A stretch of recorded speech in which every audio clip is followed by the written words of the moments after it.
Hamas has reneged again on the latest Trump-brokered hostage ceasefire deal in Gaza. Who is holding up the end of the war more, Israel or Hamas? Hamas. Cracker Barrel backpedals on its decision to rebrand. And ask for the business again. Say, I was wrong, you were right, please come back and dine with us. Yeah, it turns out when you mess with the people's biscuits and nostalgia, you get served up a heaping slice of humble pie. Why the woke management at Cracker Barrel still isn't listening. Also, well, I don't think it's going to stop with Texas. I mean, he sent the vice president to Indiana. You've got the governor and the Speaker of the House in Florida saying they're going to move. In Missouri, they're talking about it. Ohio, these guys aren't screwing around. The GOP setting its sights on the Hoosier state as Republicans push to catch up to the Democrats when it comes to redistricting. How Republicans are already winning 2026. Also, the new polling showing Gavin Newsom emerging for the Democrats in the race for the White House in 2028. I'm Daniel Cohen. This is the Daniel Cohen Show on the Real Life Network.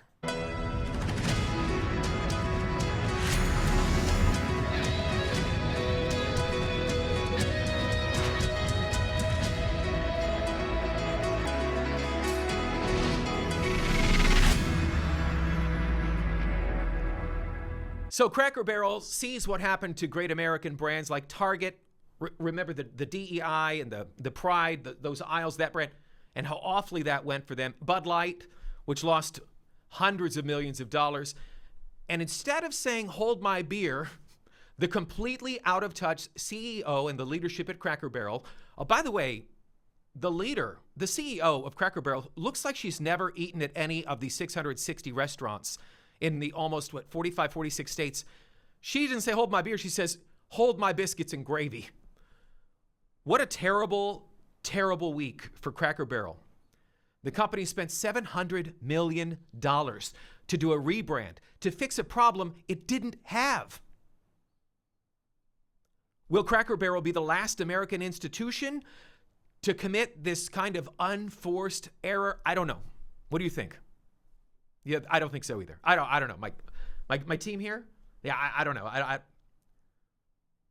After days of intense, and I mean intense, customer backlash online, the social media, all the memes that cost the company at least $143 million in market value alone. So Cracker Barrel reversed course on its atrocious rebranding decision, announcing it will restore its classic old-timer logo, which features Uncle Herschel. You probably know the name by now. This is the company's mascot. He has been since 1977. The Lebanon, Tennessee-based restaurant chain, they quietly introduced, they wanted to modernize, they changed the logo, they got rid of Uncle Herschel, who, by the way, the familiar bearded figure there, that is, did you know who that is? That is the real-life uncle of the founder of Cracker Barrel. He's been on that sign for decades. And the change was immediately sparked outrage from loyal customers. You know, if it ain't broke, don't fix it. There's nothing to fix here. And it led to boycotts, the social media firestorm. Now, what's funny here is this.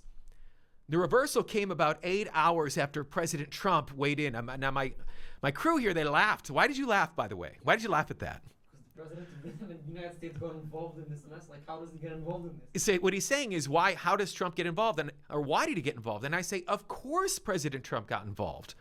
This is an American institution. These are his people. This is the MAGA base. I mean, of course. It's really wild to think that the MAGA base, they connect with this golf course developer who built skyscrapers that changed the New York City skyline. But these are his people. They connect more with him than they do the Ivy League educated CEO who preaches from their ivory tower. So it took about 8 hours. Trump says, hey, why don't you go back to the original? And then Trump, after that decision was made, he says, congratulations, Cracker Barrel, on changing your logo back to what it was. All of your fans very much appreciate it. Good luck into the future. And make lots of money and, comma, most importantly, comma, make your customers happy again. Duh. Cracker Barrel. Duh. I mean, if there was a forehead slap moment from the Naked Gun, do you remember that? Duh. Look, I live in Israel. Our family, I'll just be honest with you, we got a rude awakening this morning. So did millions of people in Israel. Rocket sirens blaring at 5:30 this morning, ballistic missile fired by the Houthis. Why do I share that with you? Cracker Barrel. Why invent a problem where there was no problem? There are real problems in the world. Uncle Herschel was not a problem. Cracker Barrel is not a dying brand. And without going too far into the weeds here, the Wall Street Journal, they said that guest traffic dipped 2.7%. Okay, not enough that you change your whole business model, right? Overall, in the last quarter. But sales were on an upward trend. There was no reason for this. Here's Cracker Barrel's first kind of apology. The Tennessee-based company did put out an apology statement of sorts, which said, in part, quote, "We know we won't always get everything right the first time, but we'll keep testing, learning, and listening to our guests and employees." But the mea culpa, well, it didn't go down that well. Critics called it lame, and social media lit up with comments like these, quote, "You kicked Uncle Herschel to the curb. Now you are paying the price. Own it and stop making excuses." Another wrote, "Eating Sunday supper in a place that looks like a car dealership does not say vintage Americana." They stripped the soul. There was no soul. What they had wanted to convert Cracker Barrel to, not just the sign, but the restaurants. They weren't listening. They weren't listening at all. One of the investors said, don't do this. Don't do this. I don't know if it was a board member. It is a publicly traded company. But listen, Tuesday evening, Cracker Barrel finally released a statement saying, and we're not even going to show it to you because we don't have to. They just said, "We hear you." Do you? Do you? I mean, you should have heard even before. Hopefully Cracker Barrel, well, I don't know. I don't know that they actually did. And here's why I say that.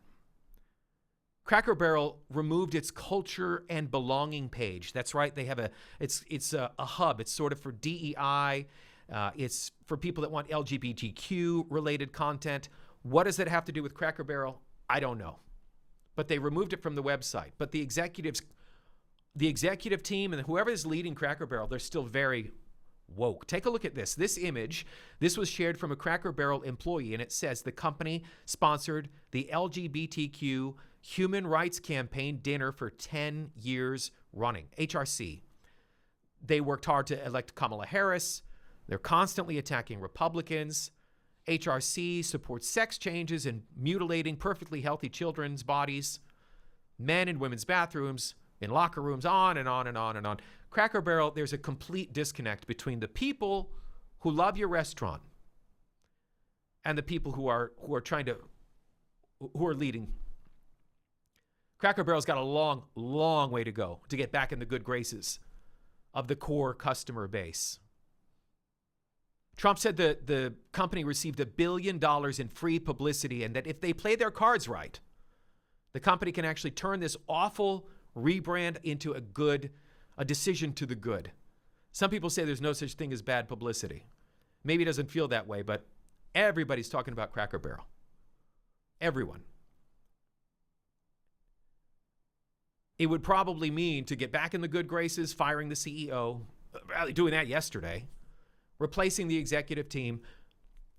Why are we spending so much time on this? This is important. This is important.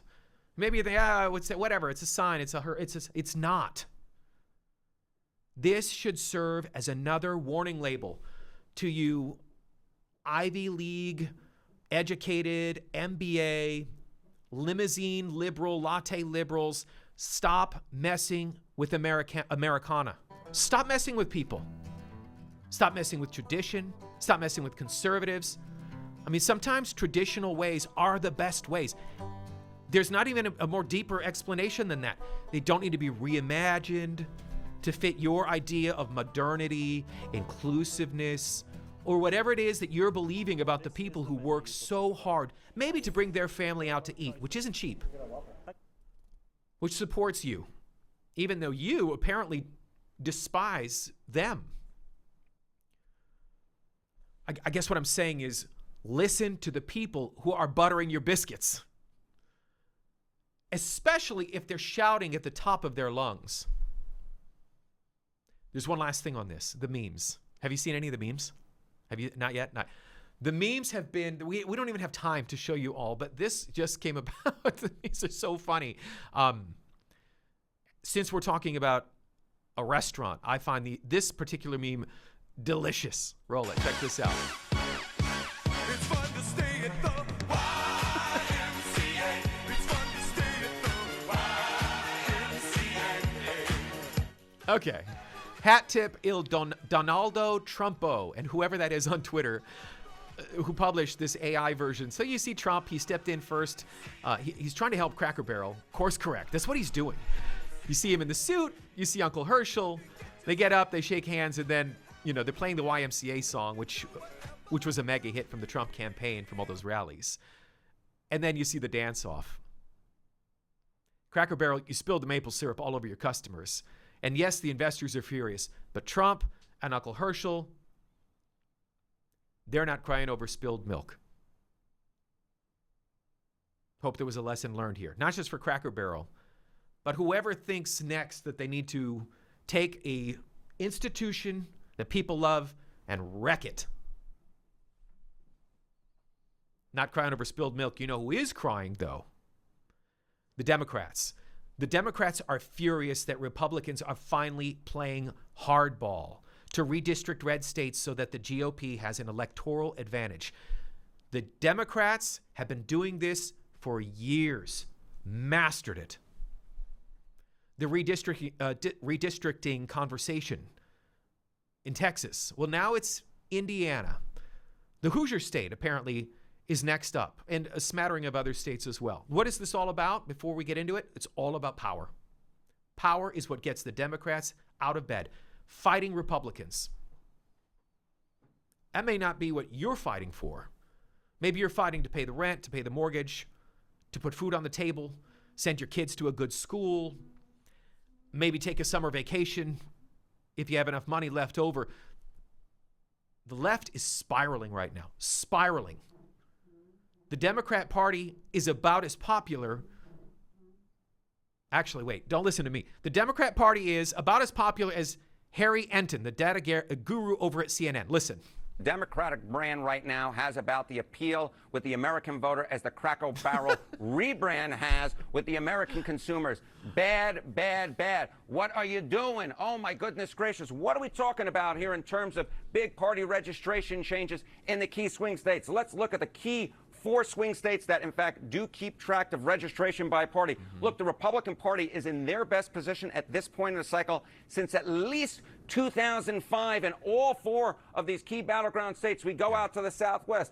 Arizona. How about Nevada? Republicans haven't done this well since 2005. Oh, my goodness gracious, at this point in the cycle. North Carolina, I couldn't find a point at which Republicans were doing better at this point in the cycle. It's at least this century. It probably goes way back in the last century. And Pennsylvania, very similar. Republicans doing better at this point than at any point this century, at least as far as I could find.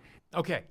Harry Enton's excitable. Maybe you're like, Daniel, what did I just see? Break it down for me, because he didn't really break it all down. What Harry Enton's talking about there was voter registration. And the Republicans, compared to the first Trump term, are up. They're up 3 points in voter registration over Democrats in Arizona, 6 points in Nevada, 8 points in North Carolina, and 8 points in the mother of all swing states in 2024. 8 points Trump carried Pennsylvania with its 20 electoral votes. Democrats need those states, and they're failing miserably. Talk that you're hearing from the left, from these pundits on TV about Republicans' popularity diminishing, that stuff, that is not true. The Democrats may want it to be true. They may be speaking it out, hoping to make it true. It's not true.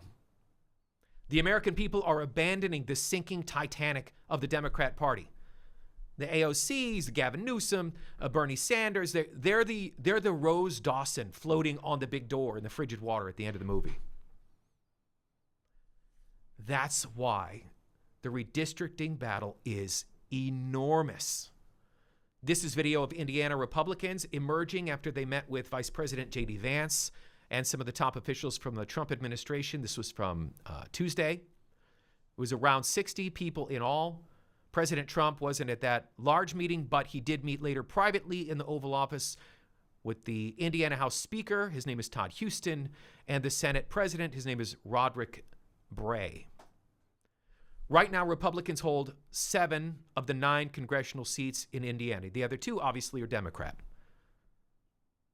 Here's Vice President Vance. This is actually earlier this month. He's speaking in an interview right after visiting Indiana leaders. Listen. But one of the things that you see in a lot of red states is blue states have really aggressively gerrymandered such that they've actually made it harder for the majority of the state of Indiana to have their voice heard in their federal elections. Because if California has crazy gerrymanders, Illinois has crazy gerrymanders, New York has crazy gerrymanders, what it does is it actually suppresses the will of the people in states like Indiana. That's 100% right.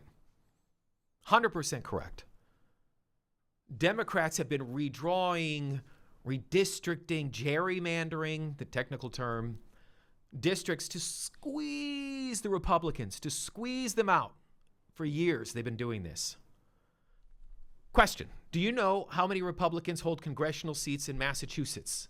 Large state, a lot of people in Massachusetts. Exactly 0. None. 9 seats in Massachusetts. A Republican hasn't been elected there to a House seat in 30 years. Mass is 9% Republican, 64% independent, only 24% registered Democrat, but Democrats hold every seat statewide, congressionally. Okay, let's keep going. How many Republicans hold a seat? Registered Republicans hold a congressional seat in Rhode Island. I guess you probably know where this is going. 0, none, same. How about Maine? 0. Both Democrat. They only have 2 seats. Vermont, Democrat. Let's expand a little bit. In Illinois, where Governor J.B. Pritzker, who's already measuring the drapes in the White House in 2028. That's the state I grew up in. Democrats hold 14 of the 17 seats in Illinois. GOP, 3 seats, even though 28% of the voters in Illinois are registered Republican. You get that? Are you hearing where we're going with this? California, the state the Lord brought us to Israel from. Registered Republicans make up 25% of the 23 million people registered to vote. 22% are independent. Republicans hold only 9 of the 52 congressional House seats. There's a massive imbalance. The Democrats have already redistricted and gerrymandered pretty much as they can. There's a lot of room for the Republicans. So when you hear Democrats on TV screaming about Indiana Republicans going to Washington, D.C. to talk about redistricting like this. They didn't go to lower our utility bills or our high, exorbitant grocery bills. They went to help Donald Trump cheat to win. Did you hear what she said? When Democrats do it, when Republicans do it, it's cheating. You have to know, you have to remember this. Democrats are way ahead of the Republicans in this gerrymandering, redistricting game, and it is a game. But Republicans are finally waking up to the fact that Democrats play for keeps. They do. There are some reports that some of the Republican lawmakers in Indiana are a little wishy-washy, maybe warming up to the idea of redistricting. Maybe not everybody's on board yet. Look, if you're a Republican, I'm going to give you some free advice.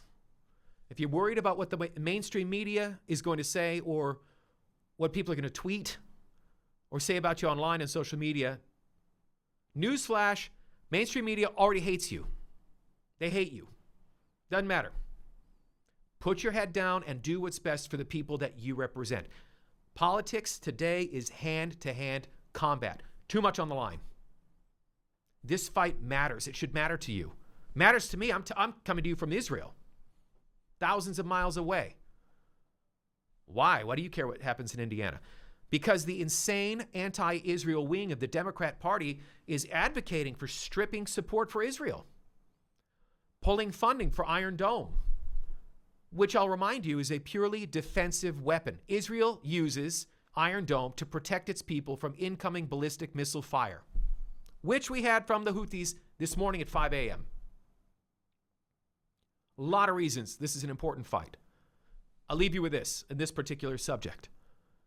The Democrats' outrageous incredulity over this issue, the fact that this is something they've been abusing for years. When you hear them again screaming this loud on TV, on the steps, like you just heard, Republicans, you should know you are hovering right over the target. Good on you. Speaking of targets, a couple other quick stories that we want to mention today. Gavin Newsom, we talked about earlier. The Democrat governor presiding over the managed decline of the state of California, where I spent the last 20-something years and where I was born. San Francisco, Oakland, Los Angeles, homelessness, drugs, blight. Newsom, in a new poll, is emerging, according to Morning Consult, among Democrats that want Newsom to manage the decline of the United States of America from the White House, from 1600 Pennsylvania Avenue in 2028. Here's CNN's data guru, Harry Enton, who says Newsom has surged, get this, 40 points among California Democrats for 2028. California Democrats and Newsom for governor. You go back to 2023, just 35% wanted him to run for president. Look at the percentage now who are excited for a run for president for Gavin Newsom. What is that? That's a 40-point climb. My goodness gracious. A rising tide of support for Gavin Newsom. Remember, back in 2023, the majority of Democrats did not want Joe Biden to run for another term, but California Democrats in Gavin Newsom's home state did not want him to run either. And now 75% are excited for him to run. And more than that, he's getting a higher percentage of the vote than Kamala Harris in her home state. Yeah. He is beating the former vice president, who, of course, was the Democratic nominee. Okay, so again, Harry Enton's very excitable. Let's be very clear about what he just said. That poll that he just showed you, that breakdown, that Newsom is surging in California. Overall, Kamala Harris is still the Democrat frontrunner for 2028, and Lord, let it be so. Lord, let it be so. I would love to see Kamala Harris. I would love to see her actually receive votes this time to be at the top of the Democrat ticket. She didn't receive a single primary vote, not one, when the Democrats shoved Joe Biden off the cliff. And when Kamala ran 4 years before that, she didn't even make it to Iowa. That's how unpopular Kamala Harris is with Democrats. That's a primary. So her support is slipped from Democrats. Kamala Harris, that is, she was at 36%, according to this Morning Consult, 29%. 19% of Democrats say they support Newsom for president in 2028 today. It's a snapshot today. AOC, Pete Buttigieg, they're receiving honorable mention. Listen, don't underestimate Gavin Newsom, despite all that we just said. And this video that we're showing you, this is California. This is actually Sunset Boulevard in Los Angeles. Don't underestimate Newsom. He's got the mainstream media. He's got academia. He's got large blue cities. He's got the entire Democrat machine behind him, and it is a machine. Remember, as terrible as Newsom is, and he is a dumpster fire, wrapped up in a really nice package with slick hair. Nancy Pelosi said she could get a glass of water elected as a Democrat. Republicans, you can't afford to underestimate any nightmare candidate, even if it seems laughable or as a joke that the left tries to foist on the American people. Okay, I want to update you right now on a story that we brought you yesterday right here on the show. Further investigation by the IDF shows 6 terrorists were killed in Monday's Israeli strike on a Hamas observation camera at Nasser Hospital in Gaza. Let's show you the pictures. These are the 6 terrorists that were killed by Israel. One, in the top left-hand corner there you see, invaded Israel on October 7th. How do we know that? How do we know that? In previous instances, Israel pinged the cell phones of Gazans who invaded, from the Gaza Strip on October 7th. Israel determined that there were actually UN employees from the Gaza Strip who came into Israel, who helped carry out the October 7th attacks. Juma Khaled Juma Najjar, or al-Najjar. I'm not sure if I said his name right. They withheld his terror affiliation, but 4 of the 5 that were left, 4 members of Hamas, 1 a member of Palestinian Islamic Jihad. As far as a hostage ceasefire deal goes, Hamas has reneged again. Here's President Trump's special envoy, Steve Witkoff, on Tuesday. Who is holding up the end of the war more, Israel or Hamas? Hamas. Hamas, Certainly. 100%. Yes, there's been a deal on the table for the last 6 or 7 weeks that would have released 10 of the hostages out of the 20 who we think are alive. And it was Hamas who slow-played that process, and it is Hamas now who's saying we accept that deal. And I think in large part they're saying that and changing their mind because the Israelis are putting some very intense pressure on them. Yeah, that intense pressure is the IDF. Israel is gearing up, and they've called up 82,000 reservists. They're preparing right now to take Gaza City. Israeli leaders have said, lay down your weapons, Hamas, release the Israeli hostages. But they won't. They refuse. Terrorists do what terrorists do.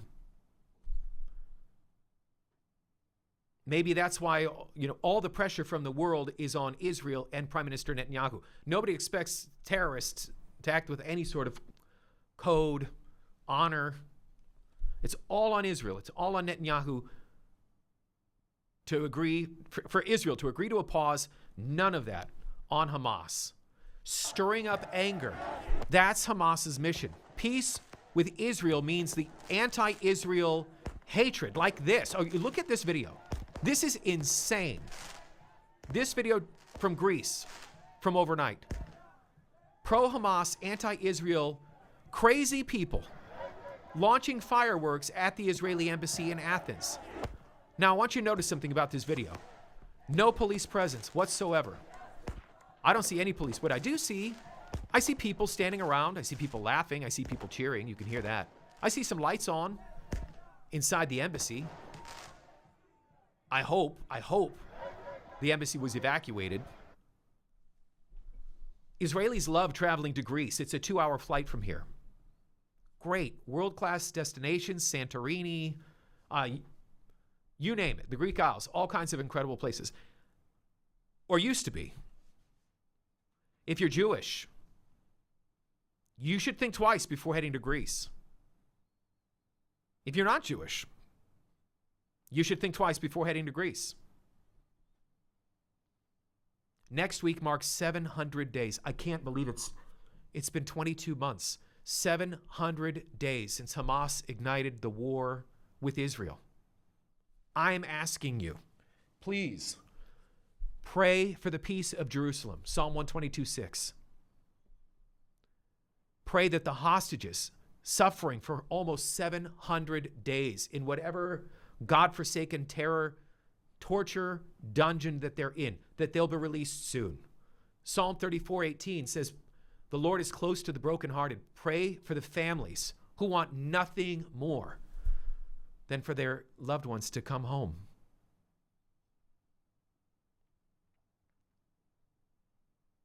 Thanks for watching today. If you're watching us on YouTube, make sure you subscribe to the channel. And if you haven't downloaded the Real Life Network app, do it. Do it now. It's free. RealLifeNetwork.com. Again, RealLifeNetwork.com. Incredible faith, family-focused content from people who you know, who you love, and who share a biblical worldview. I'm Daniel Cohen. This is the Daniel Cohen Show. We'll see you next time right here on the Real Life Network.